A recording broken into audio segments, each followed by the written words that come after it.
Are you stuck at 3.5, 4, or even 4.5 on the TOEFL writing? Well, if that's your case, you might be missing a very important piece of this TOEFL writing puzzle, the build a sentence task. This is how your writing is scored. First, you have the build a sentence task, and you're supposed to build 10 sentences, and each of these sentences is worth 1 raw point. So you can have 0 to 10 points here, right? Then write an email, 0 to 5 points, and then writing for an academic discussion, 0 to 5 points. So let's do the math here. I'm not a math person, but 10 raw points on this side, 5, 5. So half of the raw points come from the build a sentence task. And so many learners focus a lot on writing an email, writing for an academic discussion, and they totally underestimate practicing for the build a sentence task. Yeah, that's one of the biggest traps that students fall into, ignoring the build a sentence task. Don't do that, please. So how can I master the build a sentence task? I would start by number 1, using what I call the 2-mode model. So when you practice for the build a sentence task, use these 2 ways of studying, okay? The study mode and test mode. I want you to use both.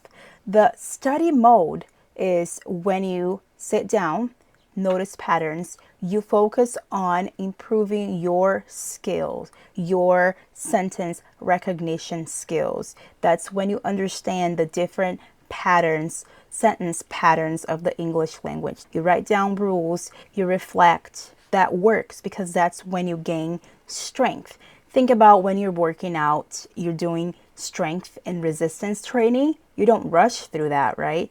You're simply trying to exercise that muscle slowly, trying to really build accuracy, right? That's exactly what the study mode is.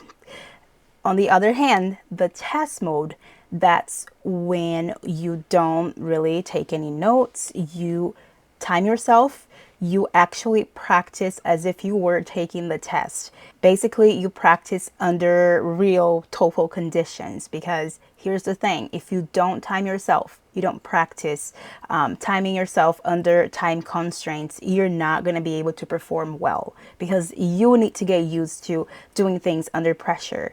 Whenever I talk to students, I like to mention this principle called transfer appropriate processing.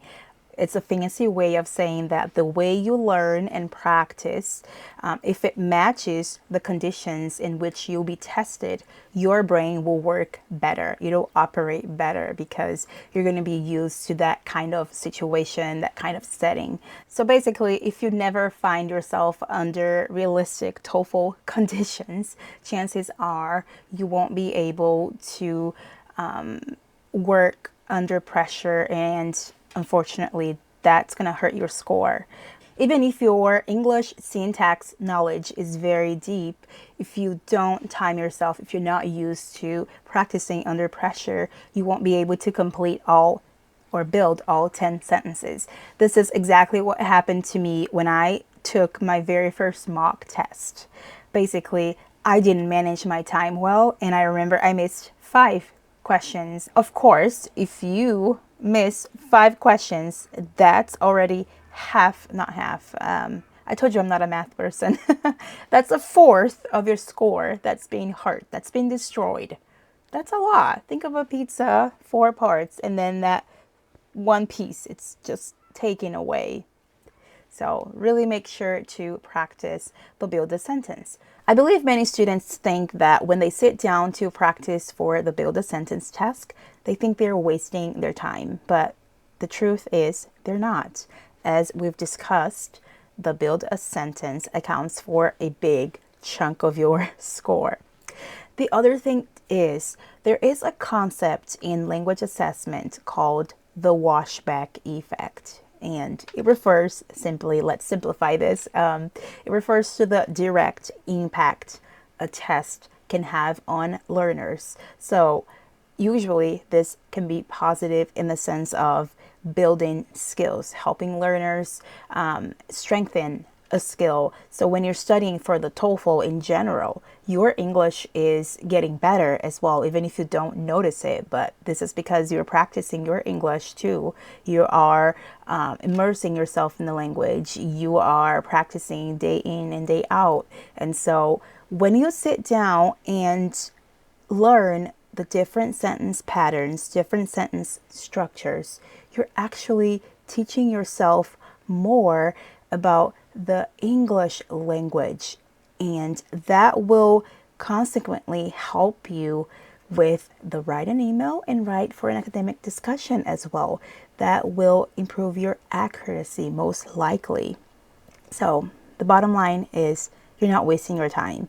But at the same time, don't just practice for the build a sentence and neglect the other tasks. You need to practice all three. But the thing is, I want you to take away the main takeaway from this video. Do not underestimate the build a sentence task.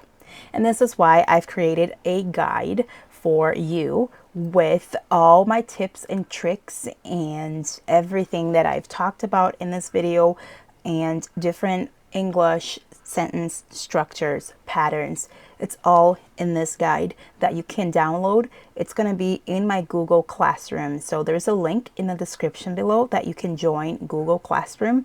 And then once you're there, under the classwork section, you'll be able to access the guide and some other TOEFL prep materials as well that I'm slowly building. I'm building this library little by little because I want to make sure that materials are good, right?